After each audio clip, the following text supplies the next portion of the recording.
Too long, but I don't wanna come down.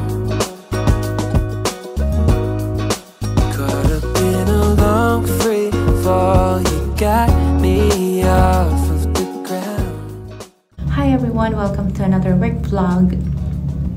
I think it's been months already since I last posted a work-related vlog, and I got a couple of questions from one specific work vlog. So I thought I should talk about it in a vlog, in a separate vlog, to give details, to give my stories, my experience. At least you have an idea how I come up with those details na I would want to share.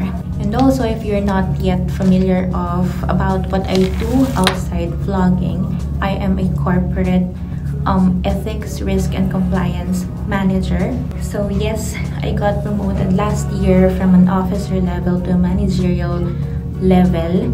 Nagbago ba yung function ko or yung role ko? Kind of.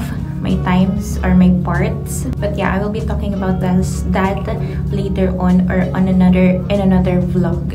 But for today, we will be discussing, or we will be focusing on one of the questions from my previous vlog. What's the average salary of a compliance officer? Just a disclaimer, I am not an expert. I am an internal expert or risk expert or whatever you call it, but I cannot speak in general for every compliance officer, compliance manager, or compliance person, because we have different industries, we have different roles and functions. Just consider me as one of your resources or one of the people na you can take advice from. Bottom line, the things that I will be sharing in this vlog is not the definite or the solid description or definition of what we will be talking about. Second, I don't also claim to know the whole picture of how each industry or each company come up with their offers. I know there are bars or their levels or brackets or range of salaries that they can offer, but I don't know how do they come up with the exact numbers that they may be offering to you. So yep, just to summarize my disclaimer, I will be sharing my story, my experience, kung ano man i-disclose ko or i-share ko in this vlog. It's my story, it's my information, and I don't speak for all compliance officers, regardless of the industry. So what's the average salary of a compliance officer? So if i-google mo siya, there are different range or different numbers na you will see in the internet. For example, sa Glassdoor, they're saying 65,000. Or sa pay scale, there's 361 per year. So that's an average 30,000 per month. Indeed, they say it's 29,700. In JobStreet, there's 28 to 38 a month, because we have different resources as well. So itong mga websites na to, not all compliance officers or not all compliance managers input their salary or wages here in this website. Also, please keep in mind na whenever you talk about or you ask about average salary or average in general, it includes a huge range of people or resources. From the least number to the highest number, pwede nilang i-input dyan. And mag-a-average siya. Magko-compute siya ng average. So, hindi ibig sabihin na sabi ni Glassdoor 65,000 ang average. Maglalaro around 65,000 yung matatanggap mo as an entry level. So, yung ibang nag-input dyan, merong 20K, merong ibang 10, merong ibang 50, merong ibang 60, etc. Or even higher. So what are the factors na you have to consider or you have to keep in mind? One of the most frequent questions kapag papasok ka sa compliance or audit even, tinatanong nila if a certification is really a requirement or a mandatory requirement. Of course, it's a preferred qualification, but it's not really a mandatory thing when it comes to practice. May mga companies na yes, nire-require nila yung certifications. May mga companies na ang kino-consider nila is the background. May mga companies or may mga functions, may mga roles na kino-consider nila yung mga fresh grads even. For my own experience, I started as an internal auditor. Wala akong experience at all sa work. I was a fresh grad. I was recruited as a management trainee. We had allowance pa before, but I was absorbed by the internal audit department. So I became the internal or one of the internal audit junior internal auditors without experience. So bakit nila ako kinonsider? Because of the skill na napakita ko sa kanila during my training period. So sinasabi nila, management trainee, ang ina-expect mo manager ka na agad. Yes, you could be if you have the potential. Kung nasa appetite ng company na they are willing to risk the function or the role sa isang entry-level associate. Hindi ko sinasabing hindi ka qualified kasi wala kang experience. Pwede ka pa rin ma-qualify. Teka, nandito yung nasa loob yung kwintas ko, ano ba naman yan. Pwede ka pa rin ma-qualify, no? Kung nandun talaga yung potential mo, especially kapag your boss or your head wants to develop you as well. So it's very important na meron kayong good relationship with your boss. Kasi it's not just the pay, it's not just the role or the title. It's also about your relationship within your team, especially your boss. Another factor na you have to consider or think about is depende yung pay on what kind of industry you want to be part of. I started as a junior auditor of a local bank. So nasa banking industry ako before. And then I transferred to pharmaceutical industry. And I see the difference of the two. No? So, mas malaki talaga si pharmaceutical industry and they have better benefits. Hindi lang siya sa pay, hindi lang siya sa pera, but also the benefit, the overall benefit. Also, malaking factor din kung titingnan ninyo kung what type of company ba yung papasukan nyo. Ako, my first job, yung bank ko is a local bank as mentioned. And now, I am in a multinational pharmaceutical company. Madali bang makapasok sa multinational company? Depende sa role.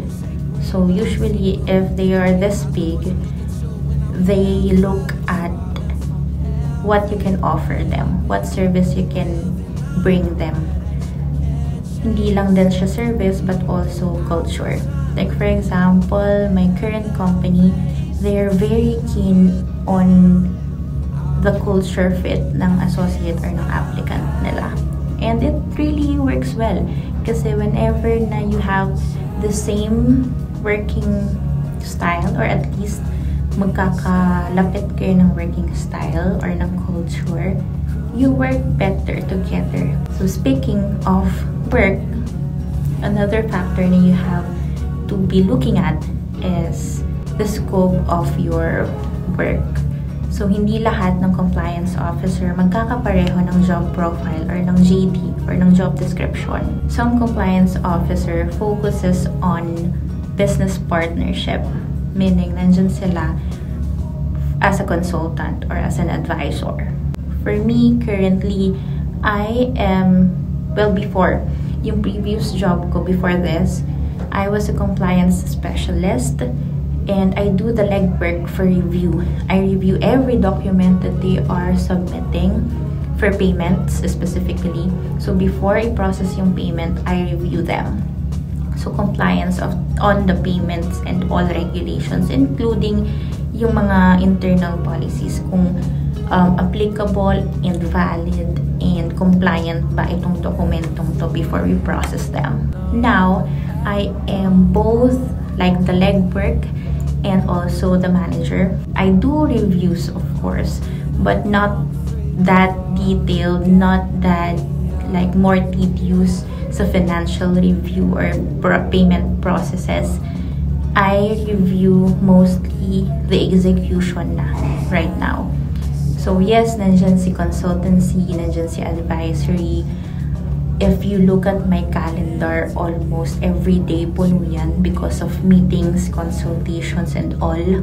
Part of my job also is to review the documentations that they upload to our tool. Part of my job also is to report the deviations or potential deviations, the risks that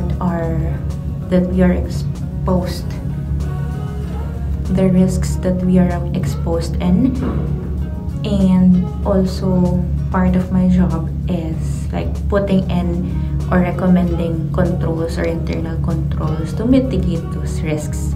So, depende siya sa work or depende siya sa how long or your task or your job description is.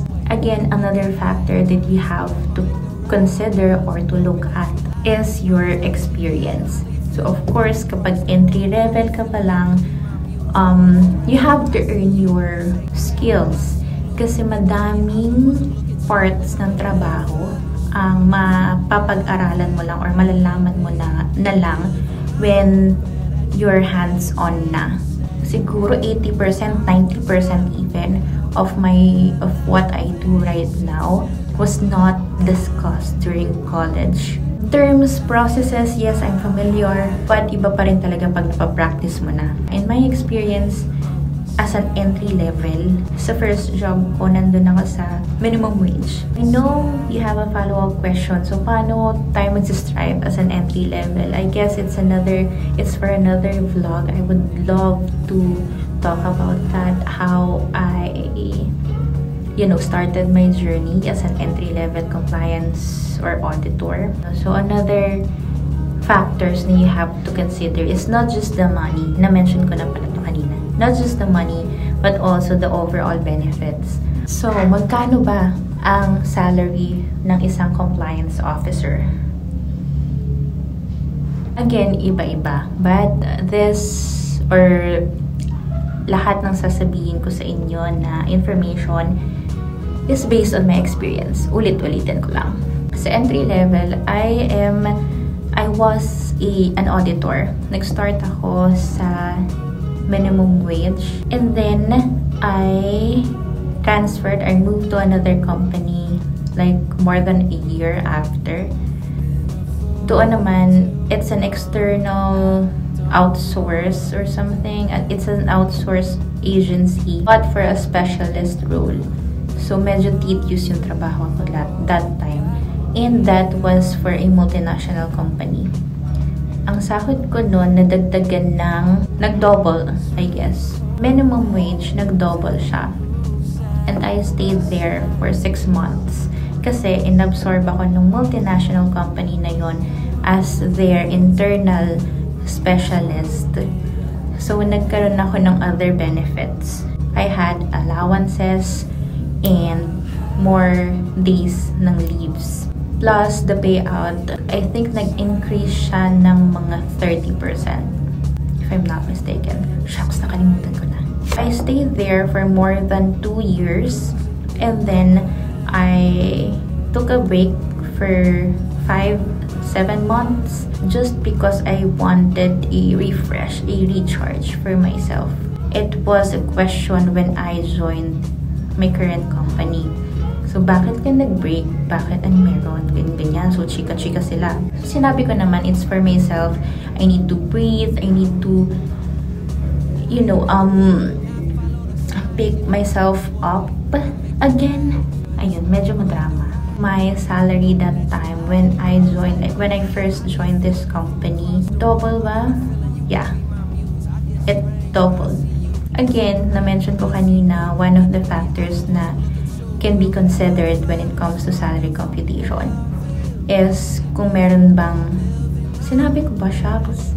Depende sa company mo, kung multi or local. Usually, for multinational companies in the pharmaceutical industry, there are annual merit review and increase ng iyong salary or compensation. So, every year, I receive like minimum increase lang, siguro less than 10%. And now, I am receiving like a 6-digit figure, and I am staying here na for almost 6 years na. Plus the benefits that I get na non-monetary. Well, monetary and non-monetary. We have allowances. We have, what else? Health benefits. We have product discounts. So, yun. Yun yung mga na-enjoy ko right now. And I got that because of my experience, because of my loyalty, because of my skills. Kasi it also is a factor na I am the only, and I am the pilot pala ng mga roles na yon. Remember when I joined my second company, I was the pilot specialist for compliance that time. So, ako yung standard. I put up the framework or the local framework at least. And dun ko napatunayan na I can. And napatunayan ko rin sa employer ko na I deserve better. Na nabigay naman nila. In fairness. When I joined my current company, nakita din nila yung contribution ko from my previous company. Anyways, that's it. That's all I can share. Bye na muna for now. I have a question on hold then here from the previous vlog. Any tips or what are the skills required for a compliance officer job or compliance manager job?